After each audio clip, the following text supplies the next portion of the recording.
All right, guys, so we're going to go over the work, power, and energy review. So before I get started on this, I'm going to kind of go over the equations, the equation sheet, and then some others I'm going to kind of throw in there just to kind of help you, give you some options. So I'm going to go to that equation sheet real quick. Okay, so I'm going to add on to some of these. So most of your equations for this test are going to be on this right side. So basically all right here. Okay, so if you do need like an acceleration equation, okay, your A equals F net over M is right here. And that's pretty much the only thing you're really going to need from that left side. Occasionally need the velocity equals displacement over time. I don't think you're going to really need that a lot. So mostly it's all going to be on the right side, but what I'm going to do is I'm going to throw a couple in there. Okay, so first thing I'm going to talk about is work. So first thing we know is work equals force times distance. So that's nothing fancy there. Okay, and then also if we're pushing something at an angle, so if we're pushing at a box, we would use this equation right here. So force times distance times cosine of the angle. Okay, just make sure if you're going to do anything in angles, your calculator is in degrees, not radians. Okay, another one I'm going to throw in there is anytime I'm lifting something, so anytime I'm lifting or something is going up and down, like on the stairs, okay, gravity is affecting it. So basically what that means is work also equals the gravitational force times distance, which would be gravitational force is mass times gravity times distance. Okay, so the mass times gravity times distance, and they give you gravity right down here. So if you need to remember what gravity is, it's 9.8 down here. I'm also going to give you some other options. Okay, so we know work is also equal to kinetic energy. Okay, so change in kinetic energy here. So I'm going to basically write it down here. So I'm going to come down here and write that out. Okay, so if I'm given two velocities and we're asking for work, you can use this equation right here. So 1/2 mv final squared minus 1/2 mv initial squared.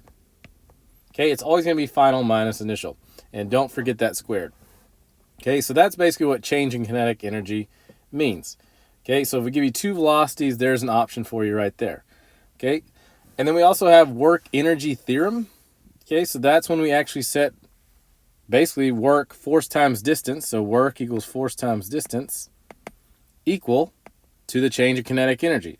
So 1/2 mv final squared minus 1/2 mv initial squared.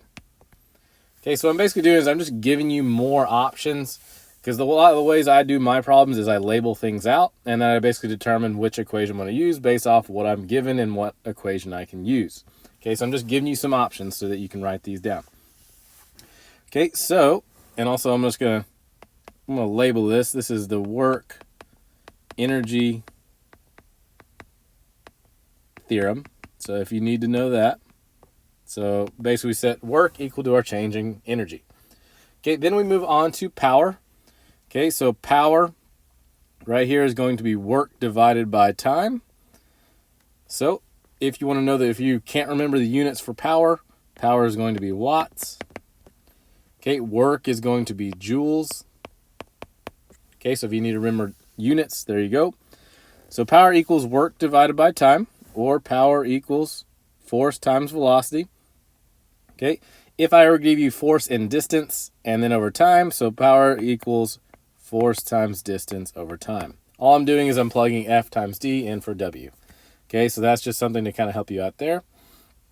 Okay, then we move on to kinetic energy. So kinetic energy is 1/2 mv squared. Okay, so kinetic means movement, so that means it has velocity. Potential energy, mgh, is just simply the potential energy you have at a certain height. Okay, basically, so your mass times gravity times the height that you're at.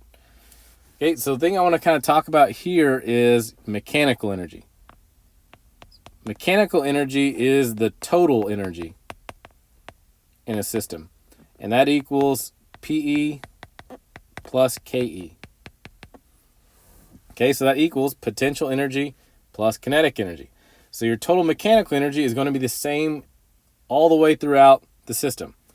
Okay, so if I were to have like a roller coaster here, so if I have the top of my roller coaster right here, and I go down, okay, so up here at my top part, I'm going to have purely potential energy. So I have mechanical energy. So that's going to be my total energy. But at the top, I'm going to have potential energy since I have height and I'm not moving. So my kinetic energy is going to be 0. Okay, down at the bottom, I'm still going to have the same mechanical energy, so I'm not going to lose mechanical energy at all. But now my potential energy is 0 since I have no height, and now I have kinetic energy since I have velocity. Okay, so the big thing here is mechanical energy is your total energy. You do not lose that. The only thing that shifts is potential energy and kinetic energy. If one goes up, the other one has to go down. Okay, so if I'm going down a roller coaster, my height is getting smaller, so I'm losing potential energy, and I'm getting faster, so my kinetic energy is going up. As I go up a hill, my kinetic energy is going to go down because I'm slowing down, my velocity is slowing down, and my potential energy is going to go up because I'm increasing my height. Okay, so that is when you have two scenarios, like two different heights, and we're going to do some of that practice here in a bit, but I just want to kind of talk about that. Then you have your springs. So right here, these are your springs. Okay, so you have your force equals K, which is a spring's constant, and then X is the distance that you compress or stretch a spring. Okay, if you're hanging anything, so if you're hanging a weight, okay, force is now mass times gravity equals Kx. Okay, so this is just, again, there's another equation that you can write down, so just to kind of help you out, so you have got some options there. So if you're ever hanging anything, okay, gravity is affecting it, so mass times gravity is now your force equals Kx.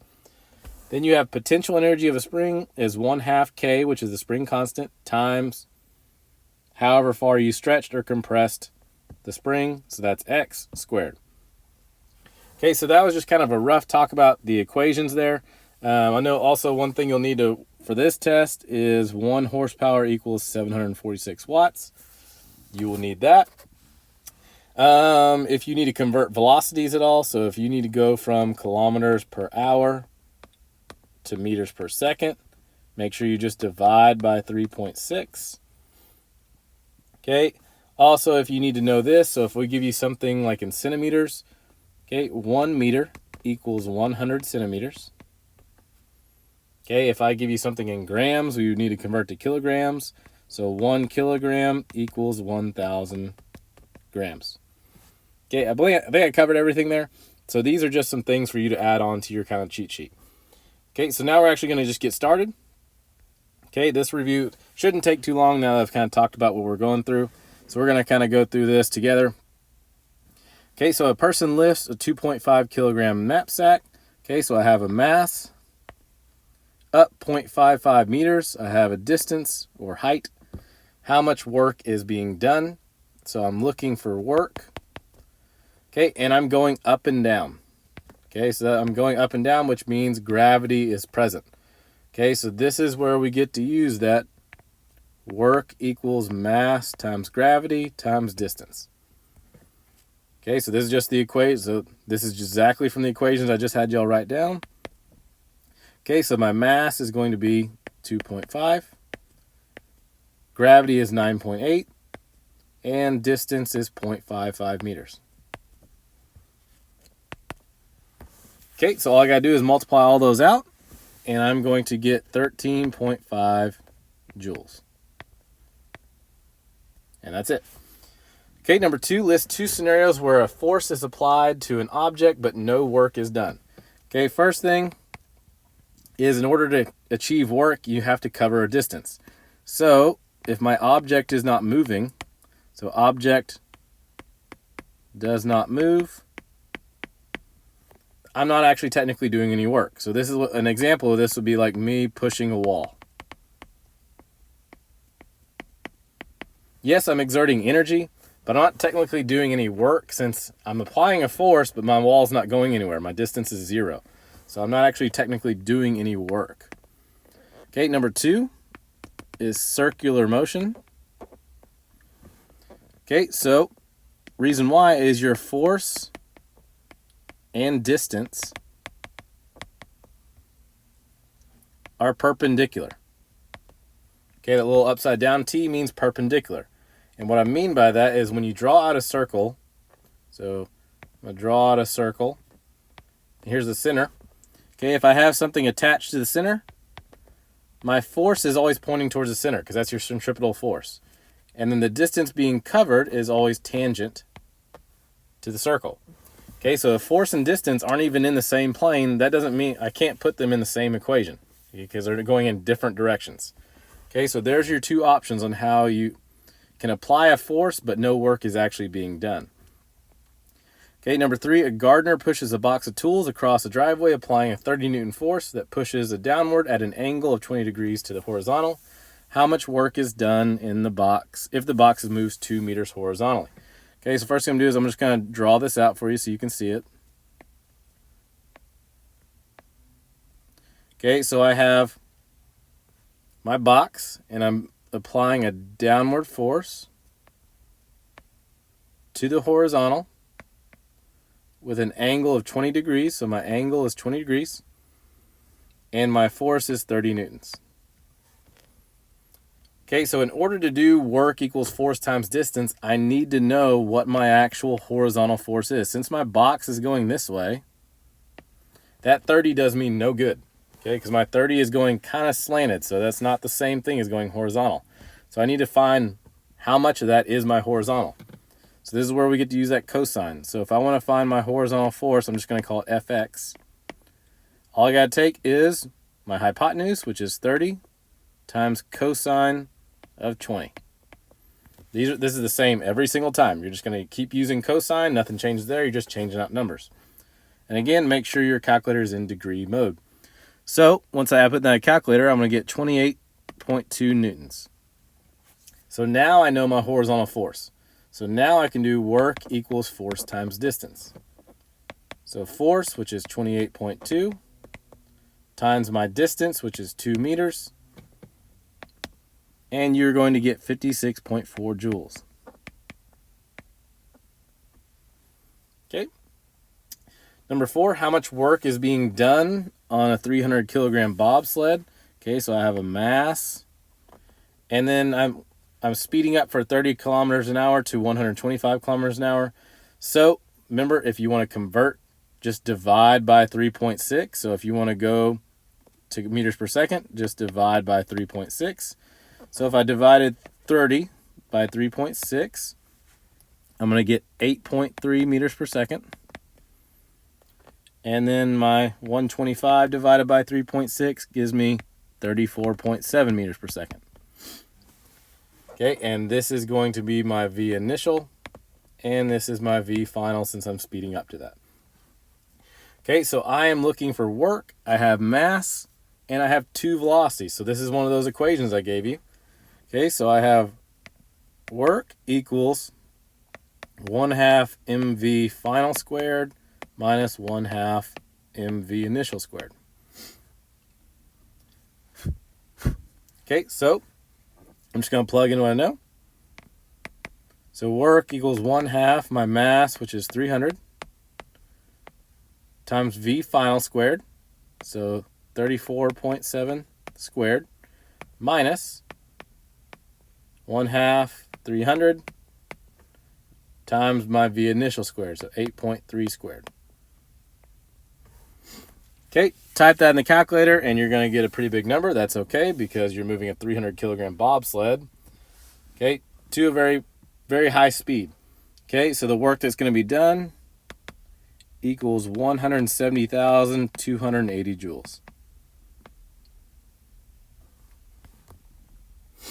Okay, number 5, a 1,500 kilogram vehicle, so I have a mass traveling at 25 meters per second, and brakes are suddenly applied and slides to a stop. So I have V initial, and my V final, if I'm coming to a stop, is going to be 0. The braking force between the tires and the road is 7,100 newtons. Okay, so anytime you have a braking force, it's going against your motion, so that makes it negative. So since you're stopping, that's why it's negative, because it's going against your motion. How far will the car slide once the brakes are applied? So that means I'm looking for distance. Okay, and I have a force right here. Okay, so hint, use work energy theorem. So this is that equation I gave you. Okay, so we have force times distance equals 1/2 mv final squared minus 1/2 mv initial squared. Okay, so this is why I gave you those equations, is so that you've got options. So basically you're just looking at what they give you and then you're plugging in for that equation. So I have my stopping force, which is negative 7,100. Distance, I don't know, I'm gonna leave it as d, equals 1/2 my mass, which is 1,500, times v final squared, so that's 0, minus 1/2 my mass, which is 1,500, times v initial squared, so 25 squared. Okay, so we know this is going to equal out to 0, so you can honestly just cross that off. Okay, so I'm going to kind of clean this up a little bit. So negative 7,100d equals negative 468,750. Okay, I'm going to divide both sides by negative 7,100 to get rid of it from that d. And so I'm going to get a distance of 66 meters.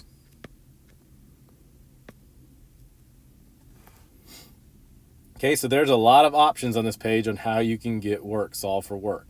Okay, so make sure you just look and use those equations. Okay, number 6, a 10 Newton applied force accelerates a 2 kilogram object over 5 meters in the presence of a 2 Newton frictional force. Okay, so I have an applied force, I have a mass, I have a distance, and I have a frictional force. A, calculate the work done.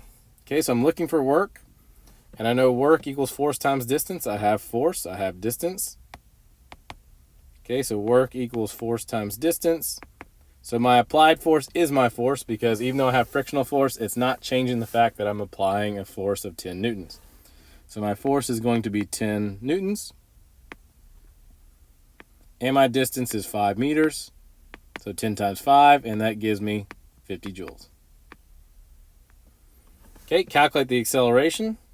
So remember the equation I told you on the left side is acceleration equals F net divided by m. And what F net means is your total force. Okay, so I have an applied force of 10, but I have a frictional force of 2 going against me. So 10 minus 2 over my mass, which is 2. So 10 minus 2 is 8 divided by 2, and that gives me 4 meters per second squared. Okay, number 7, how much power is needed to push a loaded cart with a force of 400 newtons? Okay, so I have a force. Over a distance of 10 meters, I have a distance. And I have a time of 3 seconds. And I'm looking for power. And it wants my answer in watts and horsepower. So, one of the equations I gave you, so I have force and distance. I don't have work. Okay, so power equals work divided by time. But I do have force times distance, which is work. So power equals force times distance over time. Okay, so I'm just going to plug in. So force is 400.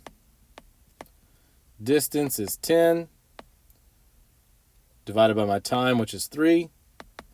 Okay, plug that in the calculator, and you're going to get 1,333.3 watts. So there's my first answer. Okay, I got my answer in watts, but now I want it in horsepower. I know 1 horsepower has 746 watts. So I'm going to take that 1,333.3 and divide it by 746. And that is going to give me 1.8 horsepower. Okay, number 8. With what speed would a 50 kilogram girl have to run to have the same kinetic energy? So I need the same kinetic energy as a 1,000 kilogram car traveling at 2 meters per second. So I know I'm dealing with KE, and I want them to have the same KE. So basically, KE equals KE. Okay, and my equation for KE is 1/2 mv squared. I'm dealing with masses and velocity. So 1/2 mv squared equals 1/2 mv squared. So I'm just setting them equal to each other. If they're going to have the same kinetic energy, just set them equal to each other. So I'm going to take my girl, so 1/2 my mass of the girl, which is 50 kilograms, but I don't know her velocity. That's what I'm looking for. Okay, so I'm going to leave it as v squared equals 1/2 the mass of my car, which is 1,000. And then the velocity is 2, and that's squared. Okay, so I'm going to kind of clean that up a little bit. So on your left side, you should have 25 v squared equals, and you do the 1/2 times 1,000 times 2 squared, and you should get 2,000. Okay, I need to divide both sides by 25 to get rid of it off that v. So I'm going to come over here and finish this. Okay, so you should get v squared equals 80. Okay, and now I need to get rid of that squared. If you want to get rid of the squared, you got to do the opposite. So I'm going to take the square root of both sides. Okay, so my answer is going to come out to velocity is 8.9 meters per second. Number 9, I have a 2.5 kilogram textbook rests on a shelf 0.75 meters above the desktop, which in turn is 0.8 meters above the floor. What is the gravitational potential energy? So we're looking for potential energy of the book with respect to the floor. Okay, so we know potential energy equals mass times gravity times height. Okay, I have a mass, which is 2.5. I have gravity, I know that, which is 9.8. And then my height, so this is sitting on a shelf that's 0.75 meters above desktop, and the desktop is also 0.8 meters above the ground. So my height is going to be 0.75 plus 0.80. Okay, now all I do is just multiply those together, and you get 38 joules. Okay, so just make sure if there's multiple heights, if there's things stacked on top of each other, just make sure you add those up. Okay, number 10, a 10 kilogram sack of grain is raised up to a storage room 50 meters above the ground of a grain elevator. How much work is being done? So I have a mass, I have a distance, and I'm lifting something. Okay, so I'm lifting something, so something's going up. So that means, so lift means we're dealing with gravity. Okay, so anytime we're doing work with gravity, work equals mass times gravity times distance. Okay, so my mass is going to be 10. Gravity is 9.8. Distance is 50 meters. Okay, so I'm going to multiply all out, and I get 4,900 joules. Part B, what is the gravitational potential energy? Okay, so we know potential energy equals mgh. So this is going to look really familiar. So my mass is 10. Gravity is 9.8. And then my height is 50 meters. That's going to come out to 4,900 joules. Okay, so basically what this means is when I'm at the top, so when I'm holding this sack at the highest I can, okay, this is going to be my total mechanical energy right here. So even though this is my potential energy, this is also going to equal my mechanical energy because kinetic energy equals 0. So at the top, when I'm holding it, it's not moving. Okay, so I only have potential energy. And mechanical energy is PE plus KE. So if KE is 0, that means mechanical energy and potential energy are the same. Okay, so that is the total amount of energy I'm going to have throughout the entire time. That is not going to change. Okay, so letter C, the rope being used to lift the sack of grain breaks just as the sack of grain reaches the height. What kinetic energy does the sack of grain have just when it strikes the ground? Okay, so remember we talked about the total mechanical energy was 4,900 joules. Okay, so that is the total energy I'm going to have throughout the entire thing. So what can shift is KE plus PE.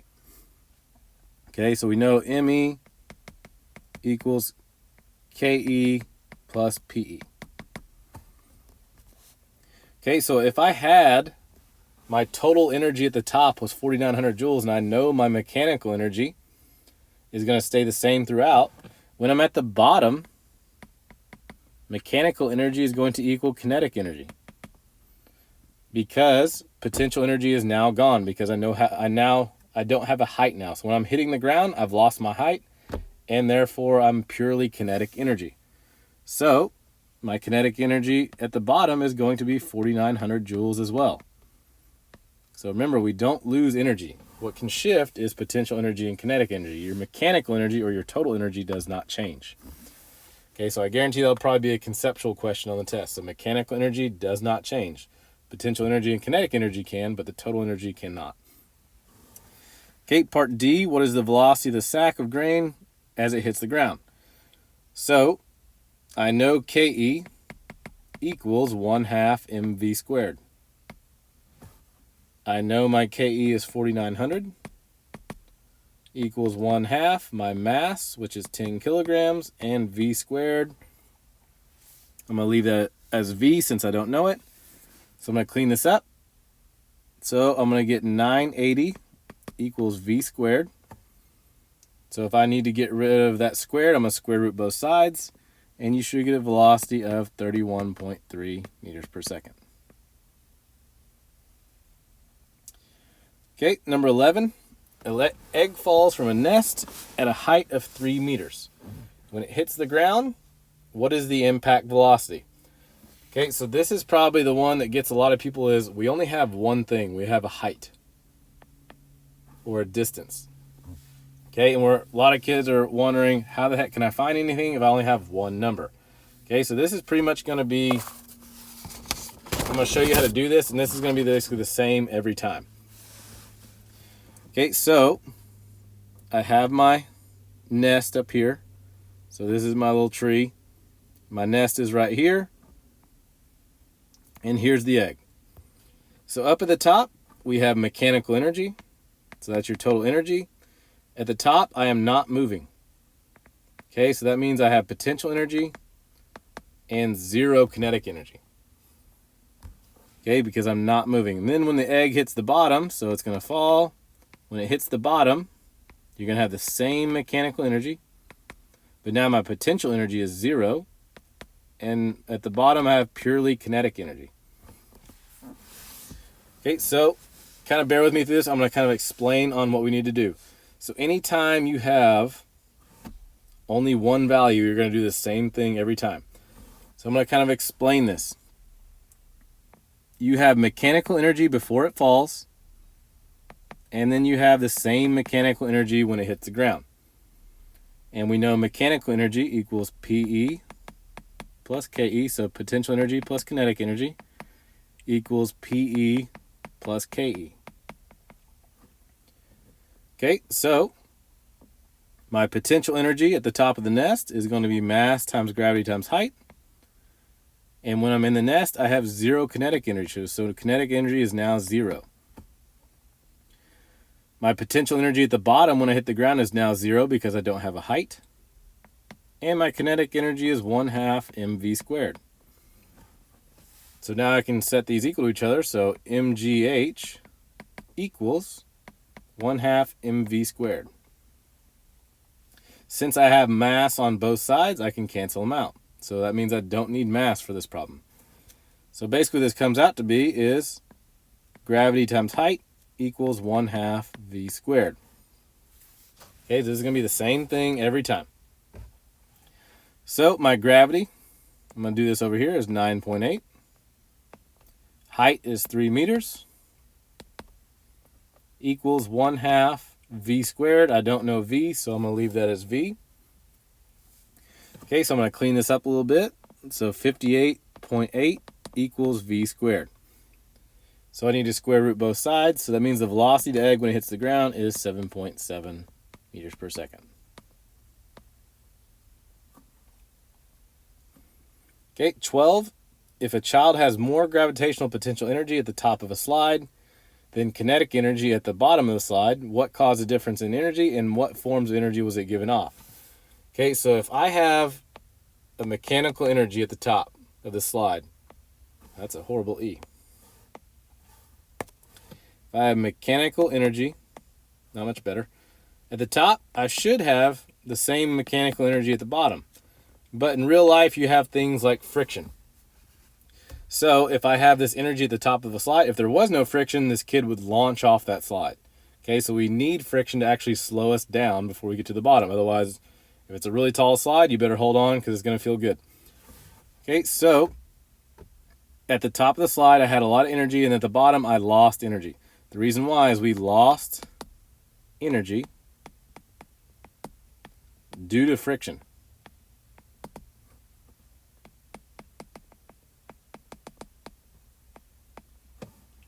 Okay, and then whenever you feel that friction, so if you're sliding on a slide and you feel friction, usually you feel it as heat. So we lost it due to friction, and the energy is given off as heat. Okay, 13. What is the spring constant K of a spring that is stretched 25 centimeters by a 2.4 kilogram mass hanging on it? Okay, so I'm looking for K. I have my X, which is how far I either stretched or compressed my spring, but it's in centimeters. I can't have that. So remember, there's 100 centimeters in 1 meter. So take this and divide it by 100, and that gives you 0.25 meters. Okay, and I have a mass, and I'm hanging. Okay, so this is one of those equations I gave you. So I'm hanging, that means gravity is affecting it. So instead of doing force equals kx, my force is now gravitational force, which is mass times gravity equals kx. If we would have just given you a force and an x, then all you have to do is solve for k. But since we're hanging something and gravity is affecting it, now my force is gravitational force. So my mass is 2.4. Gravity is 9.8. K I don't know. Okay, and X is 0.25 meters. Okay, now all I gotta do is divide both sides by 0.25, and I'm gonna get my answer. So K equals 94.1 newtons divided by meters. Okay, last problem. A toy gun with a spring, a toy gun spring with a K of 130 newtons divided by meters is compressed 0.05 meters. So I have K, I have X, I have 0.35 kilogram plastic dart. So there's my mass. In the end, if the dart gun is fired straight up, find the potential energy stored in the spring. Okay, so from our equation sheet, we know potential energy of a spring equals 1/2 kx squared. So all you gotta do is just plug in.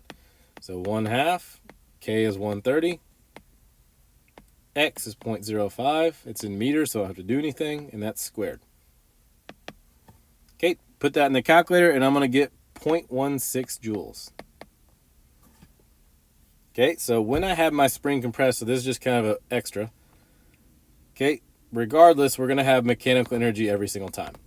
Okay, my total energy is going to be the same throughout the entire situation. So if you can find mechanical energy, that helps out a lot. So when my spring is compressed, I have potential energy. And if I'm not moving, my kinetic energy is going to be equal to 0. So basically what I found just now is I found my total energy throughout the entire time. I found my mechanical energy as well. So even though this is potential energy, it is also going to be my total mechanical energy. So this helps out a lot. So the velocity of the dart as it leaves the gun. So we have mechanical energy. When it leaves the gun, I have kinetic energy. And my spring is no longer compressed. So now my potential energy is going to be 0. So I need to find the velocity of the dart as it leaves the gun. So if I have my mechanical energy now, which we know now is 0.16 joules, I can set that equal to my kinetic energy. Since potential energy is gone, I don't have to worry about it. So my mechanical energy is going to be 0.16 joules equals my kinetic energy, which is 1/2 mv squared. So 0.16 equals 1/2 my mass, which is 0.35, v squared. Okay, I'm going to clean this up a little bit. So you should get 0.91 equals v squared. I'm going to square root both sides, and you should get a velocity of 0.95 meters per second. Okay, see the maximum height that the dart reaches. So my dart is officially launched in the air. So we still have mechanical energy. That's never going to change. It's still going to be 0.16 joules. But at the top of my arc, so that means my dart is officially stopped moving. So if I'm at the top and I'm no longer moving, KE is now 0 again. Plus potential energy, when I'm at the top, I am purely potential energy. I'm not moving, so I have purely potential energy. So I know my mechanical energy is 0.16 still. That's not going to change. And now I can set that equal to potential energy. So 0.16 joules equals mass times gravity times height. So 0.16 equals mass, which is 0.35. Gravity is 9.8. And height, I don't know. I'm going to leave it as h. So we do our calculations, and you should get a height of 0.05 meters. Okay, so this is a good example of how we don't lose energy. If you look, I compressed my spring 0.05 meters, and my height reached 0.05 meters, so I did not lose any energy there. Okay, so that's basically the gist of this review. Okay, if you do see, there's no graphing questions on this, so if you do get to see a graph on this test, okay, our graph is going to be a force times distance graph. Okay, and so say I have a graph like this. Okay, if I want to find the work up until this point right here, it's just going to be like the same as we did with the other units. If you want to find the work on a graph, it's just the area under the curve. So what basically you would do is you would break this into triangles and rectangles, and then just find the area of each part, and then add it all up until the time that they want to know, or the distance they want to know. So if you can find the area of a curve, so remember the area of a triangle equals 1/2 base times height, and then the area of a square is just base times height. So if you want to find the work on a graph, all you have to do is basically find the area of each one of these sections, and then basically just stop at the distance that they want you to stop. Okay, so hopefully that kind of helped out. So again, if you need these equations down here to kind of help you out a little bit, just to give you some more options, you can write these down, and then just let us know if you need anything else.